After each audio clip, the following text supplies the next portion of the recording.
ইরানের সঙ্গে চলমান উত্তেজনার মধ্যে যুক্তরাষ্ট্র তার একটি বিমানবাহী রণতরী সহ বড় সামরিক বহর দক্ষিণ চীন সাগর থেকে মধ্যপ্রাচ্যের দিকে পাঠাচ্ছে। এই পদক্ষেপ আন্তর্জাতিক সম্প্রদায়ের কাছে নজর কাড়ছে, কারণ তা ইরান ও যুক্তরাষ্ট্রের সম্পর্ক আরও জটিল করতে পারে।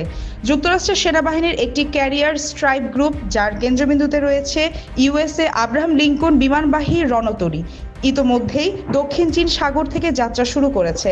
এতে রণতরীর পাশাপাশি বিভিন্ন যুদ্ধ জাহাজ, ডেস্ট্রয়ার, ফ্রিগেট ও সাবমেরিনও রয়েছে। এই বাহিনী আগামী এক সপ্তাহের মধ্যে যুক্তরাষ্ট্রের সেন্ট্রাল কমান্ড অঞ্চলে পৌঁছাবে বলে প্রতিটি সূত্রে তথ্য পাওয়া গেছে। এই কেন্দ্রীয় কমান্ড এলাকা মধ্যপ্রাচ্য, উত্তর পূর্ব আফ্রিকা এবং মধ্য ও দক্ষিণ এশিয়ার অন্তর্ভুক্ত করে 21টি দেশকে, যেখানে আমেরিকার নিরাপত্তা ও কূটনৈতিক সদস্যদের নিরাপত্তা নিশ্চিত করা হয়। বিশ্লেষকদের মতে এই রণতরী মোতায়েনের পেছনে ইরান ও যুক্তরাষ্ট্রের মধ্যে ক্রমবর্ধমান রাজনৈতিক ও সামরিক উত্তেজনা কাজ করছে।